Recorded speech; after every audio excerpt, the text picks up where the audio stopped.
2번의 이사와 고양이 실종으로 순식간에 6개월의 시간이 지나가 버리고 연말에 한 해의 묵은 기운을 내보내고 싶어서 망설여지는 마음을 뒤로하고 태안으로 향했다.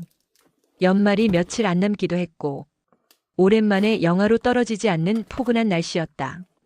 그날 움직이지 않으면 해가 넘어가 버리니 흐린 날씨였지만 떠나기로 했다. 태안에 갔을 때마다 좋은 기억이 없어서 다른 곳으로 가보고 싶어도 묵은 기운을 내보내기 위해서 바다로 나가야 하는데 아직은 동해안이 운전하기에는 부담스러운 거리였다. 몇 년 전 겨울에 갔던 태안 해변에서는 제대로 난방에 대해서 준비도 안 한 상태에서 밤새 비바람이 몰아치고 추운 날씨 때문에 잠을 잘 수가 없었고 봄에 갔을 때에는 한창 바쁜 일이 있었지만 그럼에도 출발했는데 너무 차들과 사람이 많아서 장소 찾느라 헤매다가 지쳐버려서 다시 돌아갈 에너지도 없었다. 결국 화장실이 멀지 않은 도로가에 자리를 잡고 하루를 보냈지만 다음날 비가 와서 독감이 걸리고 며칠을 고생했었다. 그리고 몰려온 일에 대한 운까지 다 쓸어가 버렸는지 이제 좀 마음을 놓을 상황이었는데 다시 운이 나간 것처럼 다녀간 후 일이 줄었었다. 이번에는 그렇게 갑자기 일이 밀려들 때는 아니어서 괜찮겠다 싶어서 갔지만 태안에 혼자 갈 때마다 항상 날이 흐리고 눈비가 오는 건 우연이길 바랬다. 원래 목적지는 기지포 해수욕장이었다. 가는 길은 눈이 오지 않았는데 바닷가에는 눈이 쌓여 있었다. 산책로도 마음에 들고 화장실도 근처라서 마음에 드는 장소였지만 차박금지 문구가 있고 주차장에 있는 사무실에 상주 인원이 있어서 제지할 것 같았다. 바람도 많이 부는 장소이기도 했다. 그 근처에는 모두 캠핑장이었다. 태안은 캠핑장이 아니면 위치를 잡기가 어렵다는 걸 이번에 다시 실감했다. 그래서 장소를 옮겨 삼봉 해수욕장으로 갔다. 어두워진 후라서 마땅한 장소를 찾기도 어렵고 백사장 해수욕장도 뭔가 애매했다. 눈이 조금 쌓인 비포장길을 어렵게 한참 들어갔는데 결국 다시 나왔다. 다른 곳을 찾아서 가던 중에 포구 같은 곳을 발견했다. 화장실 근처에 주차장은 있었지만 자연의 느낌이 아니라 상업 간판이 즐비한 주차장인데다가 앞에 건물은 빈 건물이라서 살짝 불안했다. 결국 이전에는 몽산포 해수욕장에서 자리를 잡지 못하고 다른 곳에서 차박했는데 겨울이니 자리가 있을 거라고 생각하고 그쪽으로 향했다. 몽산포 해수욕장으로 향하던 중에 마건포 해수욕장 표지판이 보였다. 안 가보던 곳을 가보는 게 좋겠다 싶어서 그쪽으로 방향을 돌렸다. 생각보다 멀리 들어가서 도착했으나 해수욕장 시설은 보이지 않고 예쁜 조명이 있는 포구가 보였다. 찾아보니 바로 앞에 화장실도 있었다. 여기서 보내면 좋겠다 싶었고 아침 풍경도 기대가 되었다. 고양이를 데려오지 않으니 헤매고 다니는 것도 부담스럽지 않고 좋긴 한데 뭔가 허전했다. 짐을 세팅하면서 초반에 물도 쏟아버리고 고양이들이 싸우지 않고 잘 지낼지 걱정도 되었다. 새로 산 가스히터와 두꺼운 겨울 침낭도 첫 개시를 하고 잠을 자려고 했다. 날도 춥지 않고 바람도 많이 불지 않아서 페니터도 틀었다가 금방 껐다. 그러나 누운 지 얼마 되지 않아서 천정에서 비소리가 났다. 페니터를 틀거나 가스히터를 틀기 위해서 창문을 닫을 수가 없는데 비가 계속 내린다면 비가 들이칠 것이다. 그리고 다음날 내린 비가 살얼음이 된다면 운전하면서 공포 체험을 하게 될 것이다.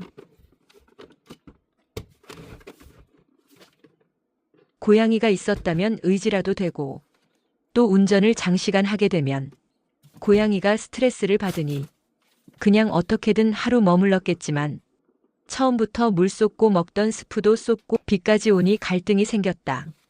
더구나 화장실도 잠겨있는 상태였다.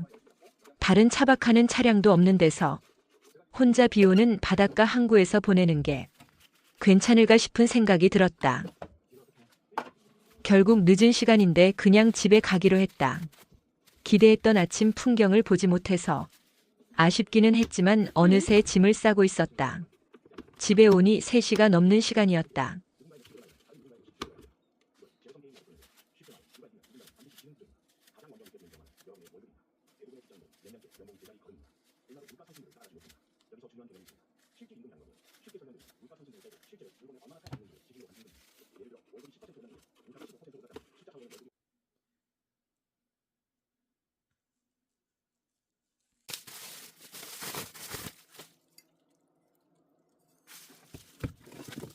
고양이들은 현관으로 나오지도 않고 어디 있나 찾아보니 첫째 고양이는 평소에는 머물지도 않던 내 침대에서 불쌍한 표정으로 있었다. 나를 기다리고 있었던 걸까? 밥도 먹지 않고 있었는지 사료도 남았고 내가 오니 먹기 시작했다. 고양이는 강아지와 너무 다른 것 같았지만 속마음은 비슷한 거 아닐까 싶다. 이제 데리고 다니기도 부담되고 혼자 다니기도 부담되고 차박 나가면 고양이가 신경 쓰이니 온전히 즐기기가 쉽지 않다.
잃어버린 고양이를 찾으면서 타로도 보고 꿈의 몽도 같이 해주는 분에게 전화로 타로를 보았었다.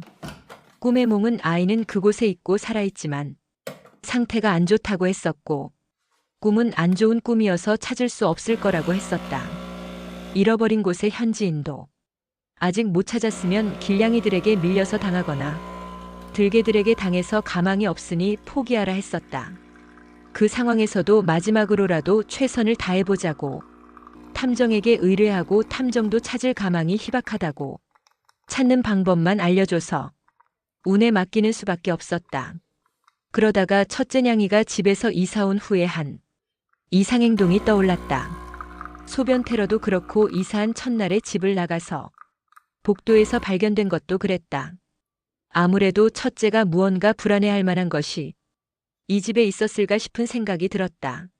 찾을 방법을 모두 검색해서 다 해봐도 나타나지 않으니 기적을 바라는 수밖에 없었다. 그래서 단서를 찾아서 타로도 찾아보다가 유튜브에서 동토에 대한 내용이 보였다. 이사 오기 전에 이 집의 터에 대해서 위치가 풍수에 나쁜 영향을 미치는 것은 아닌지 그동안의 경험과 모든 지식을 참고해서 결정한 위치로 집을 골랐었다. 집 자체가 마음에 들었던 것은 아니었고 이 정도 넓이의 집도 귀했고 다른 집들은 모두 위치가 풍수적으로 좋지 않았다. 이전 살던 오피스텔도 집은 마음에 들었지만 위치가 꺼려졌었는데 결국 오래 못 살아서 이번에는 집보다는 위치를 보려고 했다. 더구나 그 전에 보아두었던 집들은 내가 연락한 순간에 모두 계약이 되었었고 결국 내가 선택할 수 있는 집 중에서 그래도 탈이 안 날 거라고 생각해서 담배 냄새가 지독하게 배어 있지만 도배를 하고 청소를 꼼꼼히 하고 여름이라서 매일 환기만 잘 시킨다면 해결이 가능할 거라고 생각했다. 이 집은 투룸인데 큰 방에는 에어컨이 없었다. 작은 방은 잘 때만 이용하는 곳인데 그렇다면 하루 종일 낮에 큰 방에 있는 동안 너무 더울 것 같아서 큰 방에도 에어컨을 설치해 줄 수 있는지 계약 전에 요청했다. 그러나 새로 설치는 안 되고 위치를 작은 방에서 큰 방으로 옮겨주는 것으로 타협하고 계약을 하기로 했었다. 베란다에서 큰 방으로 에어컨 호스를 옮기려니 베란다에서 방으로 이어지는 벽에 구멍을 뚫어야 했고 그 방향이 올해 안 좋은 방향이라고 한 동쪽이었다. 안 좋은 방향으로는 이사도 하지 말고 못도 박으면 동토가 날 수 있다는데 내가 거기까지 생각을 못했었다. 그제서야 이 집에서 뭔가 불안했던 게 동토 때문이었나 싶었다. 화장실 타일도 문제였다. 집을 정하러 한 번 더 왔을 때 너무 집을 찾고 또 보러 다니느라 지쳐버린 나는 화장실은 대충 보았다. 크게 티가 나지 않으니 알아채지 못했는데 타일에 머리카락처럼 보이는 자국이 사실 깨져서 실금이 나 있었던 것이다. 자세히 보니 타일의 맨 아래쪽에는 사방 모두 그렇게 실금이 가 있었다. 그것도 이사 온 후에야 발견하게 되어서 주인에게 타일 교체를 요청했지만 맨 아래쪽 타일이어서 떼내면 전체 타일이 무너져 내릴 수 있어서 하게 되면 전체 타일을 교환해야 한다고 하니 결국 포기했었다. 고양이가 나가고 시일이 많이 지난 때여서 운에 맡기는 수밖에 없는데 동토가 원인이 되었을지도 모른다 생각이 드니 뭐라도 해보는 수밖에 없었고 그래야 희망을 놓지 않을 것 같았다. 가구 배치도 바꿔야 하나 싶어서 큰 방의 책상과 다른 가구 위치도 바꾸었다. 그러나 동토가 날 수 있는 방향에 구멍을 뚫었으니 그걸 해결해야만 할 것 같았다. 동토 해결 방법으로 유튜브에서 가르쳐준 방법 중에 그나마 지금 할 수 있는 방법을 찾았다. 10원짜리 동전은 4개를 찾을 수가 없으니 유튜브에서 다른 간단한 방법을 찾아서 흰죽을 끓여서 집을 돌아다니고 밖에 놓은 후에 버렸다. 죽을 끓이면서 그리고 집을 돌아다니면서 첫째 고양이 찾게 해달라고 계속 중얼거렸다. 그때는 모든 유기견 센터에 연락하느라 제보로 온 인터넷 댓글도 못 보고 월요일에 또 찾으러 나갔다가 그날 밤에 잠들기 전에 본 댓글에서 정말 첫째와 닮은 사진을 보게 되었다. 그게 효과를 봐서 그런지는 모르겠지만 동토 비방을 한 직후였다. 그래서인지 정말 동토가 문제였을까 싶은 생각도 들긴 했다. 첫째를 찾고 조금 시간이 지나서 안정을 찾고 나니 욕실 타일도 어떻게 해결하고 싶어졌다. 그러다가 어디 그래서 부분 타일 교체 글을 보게 되었다. 그래서 집주인에게 얘기하고 견적을 받으려 했다. 나로서는 지금 이렇게 일도 안 풀리고 고양이도 나간 상황인데 보이는 것은 해결하고 싶었다. 일단 집주인은 비용 분담을 해주기로 했다. 그러나 타일업체에서 직접 와서 확인하니 타일 벽을 두드리면 텅텅 소리가 났다. 타일 안쪽이 비어있는 소리였다. 결국 집주인의 말대로 이건 전체 공사를 해야만 한다는 결론이 났다. 집주인이 전체 공사를 해줄 수는 없다고 걸레바디처럼 덧방을 해야 한다고 나에게 20만 원 비용을 내면 해주겠다고 했다. 타일을 바꾸는 것도 아니고 덧방이라면 굳이 돈 들여서 하는 게 의미가 있을까 싶었다. 그래서 대신 시트지를 사다가 아래쪽만 띠를 둘러서 금간 타일들을 가렸다. 그게 효과가 있었는지는 모르지만 마음속 불안은 조금 줄었다. 당장 이사를 갈 수는 없으니 급한 대로 임시 처방이라도 해야 했었다. 그 이후 그래도 일도 좀 더 들어오고 안정을 찾아가고 있다. 고양이도 더욱 개냥이가 되어서 무릎 위에 오래 머물면서 안 하던 꾹꾹이도 해준다. 집에서 불안해서 하던 영역 표시도 안 하고 일이 생기기 전보다 상황도 나아졌다. 첫째가 다시 돌아와서 나에 대한 신뢰가 더욱 강해졌지만 내 대신 액땜을 첫째 고양이가 해준 것 같아서 미안한 생각이 들었다.